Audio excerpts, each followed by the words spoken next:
Antes de mais, cumprimentar todos os presentes, os colegas da sessão, o professor Luís Carlos Amaral pelas palavras que disse e a organização na pessoa da doutora Joana Sequeira por esta sessão. Também agradecer ao Daniel pela insistência e bem em organizar esta sessão. Como o professor Luís Amaral disse, estamos são os 800 anos das comemorações das inscrições de 1220 e já é 2021, mas é o remate de um ano. Bom, felizmente, não é a primeira vez que falo numa oficina de CITSEM sobre este tema e por isso vou aproveitar um pouco para demonstrar o que tenho vindo a desenvolver enquanto investigador, sendo que na oficina do ano passado realizei uma abordagem mais teórica aos estudos dos caminhos, tendo falado um pouco do que tem vindo a ser desenvolvido nesta matéria em Portugal e na Galiza, desde a década de 60 do século passado. Paralelamente, procurei dar a conhecer um pouco do que poderia vir a ser o produto final, em termos cartográficos, da minha dissertação de mestrado, versada na rede viária do Entre Douro e Tâmega, Bragança e seus termos, com base na análise da quarta alçada das inscrições gerais de 1258. Ora, envolvido um ano e com a dissertação entregue, urge fazer agora um balanço do que foi esse processo de investigação, abordando algumas das problemáticas que foram surgindo ao longo do tempo e das potencialidades que dele podem advir. Para tal, nesta apresentação irei recorrer às informações recolhidas e trabalhadas por mim no âmbito da quarta alçada e complementá-las, na medida do possível, com outras das mais alçadas dos inquéritos de Dom Afonso III.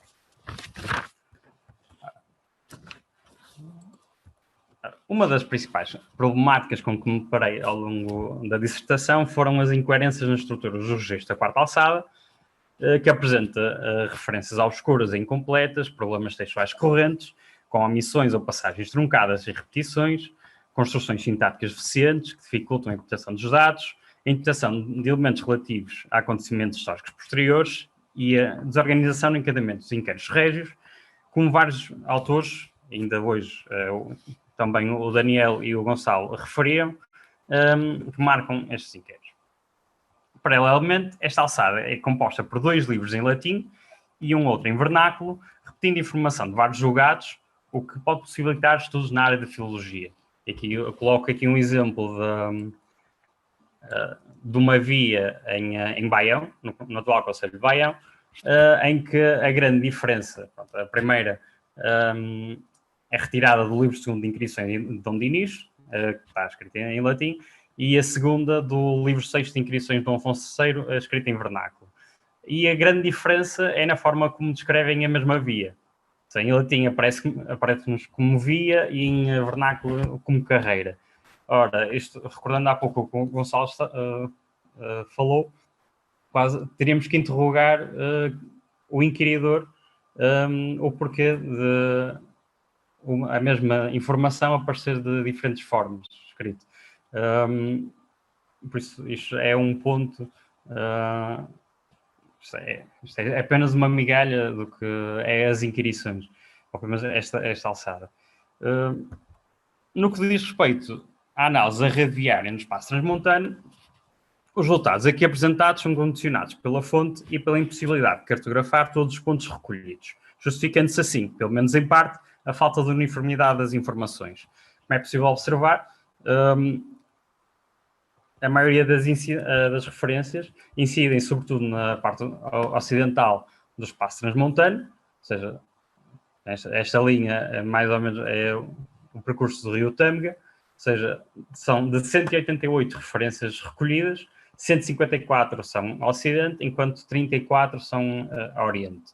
E aqui temos a legenda do mapa demonstra o tipo de referências que são a base da reconstrução dos mapas, desde os mosteiros a igrejas dedicadas ao Oráculo de Santiago, a igrejas ou comendas da Ordem do Hospital, estruturas de armazenamento como celeiros, estruturas económicas e não só a venda, feira e referências a mercadores, albergarias, barcas de passagem e pontes. são uma parte dos dados que utilizei, a outra são as vias e, por último, referências toponímicas, Portela, Veiga, Val.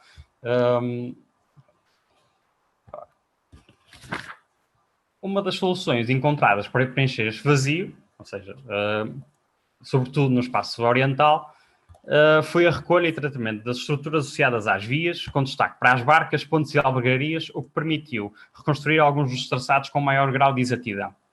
Aqui apresento 3 exemplos. Uma é da barca de Mourilho, no concelho de Sinfãs, que é da terceira alçada, mas que faz a ligação com a quarta alçada.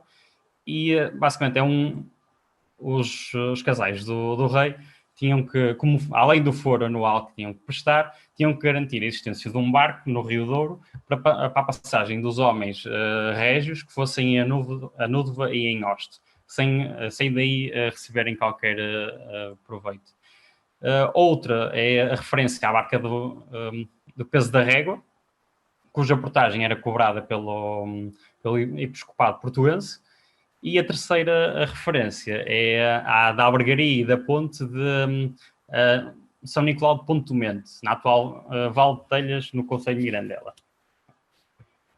Quanto às potencialidades da utilização das inscrições para o estudo da rede viária, uma das possibilidades é percepcionar a existência de uma hierarquia entre vias, ou seja, perceber a importância de determinados caminhos em detrimento de outros, sem deixar de ter em conta a escala de análise.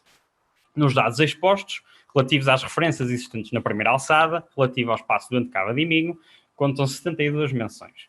10 a caminhos primários, estrada, rua e via, e 62 a caminhos secundários, caminho, carreira e vereda.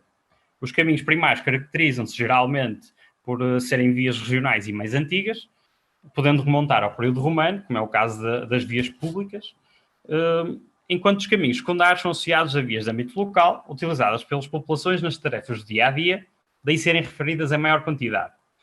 Ou seja, porque fazem parte do cotidiano destes inquiridos. Sendo que a maior parte destas vias são referidas a quando a descrição dos limites de propriedades, em confrontações. Eu tenho aqui os exemplos colocados. É de uma via pública, que faria referência à via romana,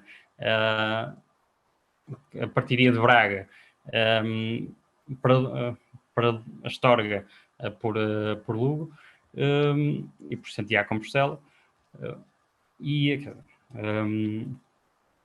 outras 2 referências também. Uma da primeira alçada é uma vereda e a terceira referência é uma carreira na quarta alçada no Vale do Corgo, no concelho de Peso da Régua.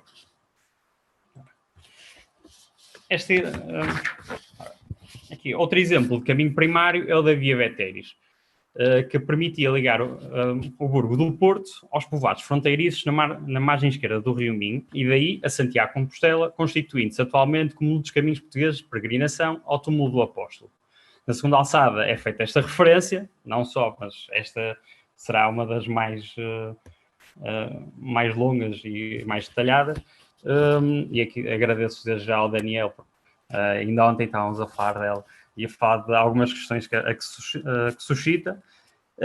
E esta basicamente faz a descrição do traçado desde a Rábida, junto à margem do Rio Douro, até ao Rio Ave, o que permite reconstruir um percurso de 30 km. Passaria por Custóias, Pedras Rubras, Aveleda, Modivas, por Vairão e por Macieira da Maia. E é um troço importante nas ligações regionais entre Douro e Minho. Mas importa também saber se existia uma normativa para a construção e manutenção das vias de comunicação. Sabemos que, no que toca às pontes, esta foi uma competência que ficou na esfera eclesiástica até pelo menos ao século XIV. Mas relativamente aos caminhos, as inquirições demonstram-nos que esta era uma preocupação partilhada entre as populações locais e a coroa e os seus oficiais régios, mas não só. O caso da usurpação levada a cabo por Lopo Afonso do Gato, em Vila Marim, é um dos exemplos. Este terá usurpado os direitos dos homens de Mesão Fria relativamente à portagem a ser aí cobrada, o que trazia grandes danos ao rei e aos homens de Mesão. Antes de passar para o próximo slide, os outros dois exemplos que eu coloco aqui, é da primeira alçada, em que dois casais estavam responsáveis por limpar uma via que ia do Porto dos Porões até o Casal de Cima de Vila. Isto é no julgado de Bouro. E a outra referência basicamente é no julgado de Estação, se não estou em erro, da quarta alçada, é no atual Concelho de Amarante, em que há um indivíduo que usurpa um terreno régio para aí construir um caminho para passar o gado. Passo agora para o último ponto desta apresentação, que é a reconstrução dos caminhos com o auxílio de sistemas de informação geográfica, neste caso, o software QGIS. O mapa aqui apresentado é o resultado da união entre os diversos pontos identificados. Se na parte ocidental foi possível apresentar traçados com alguma precisão, na parte oriental isso não foi possível, como já referi, devido à escassez de informações. Assim sendo, desde a entrega da licitação que tenho vindo a desenvolver alguns testes às informações recolhidas, utilizando para o efeito uma das ferramentas do QGIS, chamada Least Cost Path, que permite unir dois pontos, tendo em consideração o declive no terreno. Em termos práticos, o percurso é calculado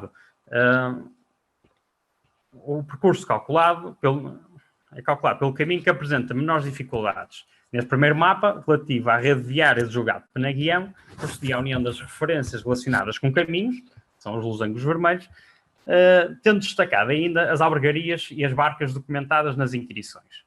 Todavia, esta ferramenta não é 100% fiável, pois em trajetos em que exista um curso de água, o programa irá optar a prosseguir, acabando por distorcer os resultados. Isso é visível aqui junto ao peso da régua, em que o mapa apresenta a rede hidrográfica principal, neste caso os rios Douro e o rio Corgo, e não apresenta os cursos médios e mais pequenos. Mas o percurso que é seguido por estes traçados são esses cursos. Pronto. Como forma de ultrapassar esta dificuldade, urge alargar a base documental e arqueológica de estudo, relacionando, por exemplo, as informações relativas a caminhos com o povoamento descrito na fonte, desde os povoados principais aos secundários, e aqui temos o caso do julgado de Algoz, com a preto as paróquias que são inquiridas durante o processo, e outros topónimos que aparecem também no inquérito. Mas também unir estas informações às pontes existentes no espaço em análise. E aqui recorri às pontes existentes no CIPA, que é uma ferramenta importante, é uma base de dados onde tem toda a informação, toda não, mas tem muita informação arquitetónica e arqueológica em Portugal, e permitiu fazer esta reconstrução. Aqui o que aparece são, eu basicamente descrevi os caminhos em 4 categorias. Os caminhos primários, mais a negrito, mais volumosos, basicamente são os caminhos que aparecem no mapa em cima, que são o resultado, é o mapa que resultou e que está exposto na minha dissertação de mestrado, e é essa ligação. Os outros caminhos, os caminhos secundários, o possível, tem a ver com os possíveis caminhos entre o povoamento, e os hipotéticos têm a ver com essa questão do QGIS, da ferramenta Least Cost Path, de sobrepor os caminhos por rios, como acontece junto a Vimioso. Ainda a utilização do troço final em território português da via romana que ligava Braga à Astória, por Chaves e Bragança. Para finalizar, fica muito por fazer ainda. Isto é um processo que tem vindo a ser, como o professor Luís Carlos Amaral referiu no início, é um processo que já tem vindo a ser construído desde a licenciatura em História. Ao longo do mestrado fui fazendo trabalhos que insistissem sobretudo na questão das vias de comunicação e sobretudo no espaço da quarta alçada, e este é um processo que irá continuar, e espero eu, para futuros trabalhos e sobretudo para uma futura tese de doutoramento. e aqui não só no espaço da quarta alçada, mas para todo o norte de Portugal. O que é que isto implica? Implica aumentar não só as fontes, mas sobretudo a cronologia. Mas aqui tendo a tónica sempre nas inquirições. As inquirições, neste caso, servem como quase o esqueleto, digamos, do que poderá vir a ser o resultado final. Estes traçados, mesmo que mais retilíneos que possam ser, depois com a informação de outras fontes, como as chancelarias, como atas de variação, documentação religiosa, será sempre a base para o que virá a ser o resultado final. E por isso agradeço desde já estes 10 a 15 minutos e pela oportunidade de voltar a falar um pouco mais do que tenho vindo a fazer.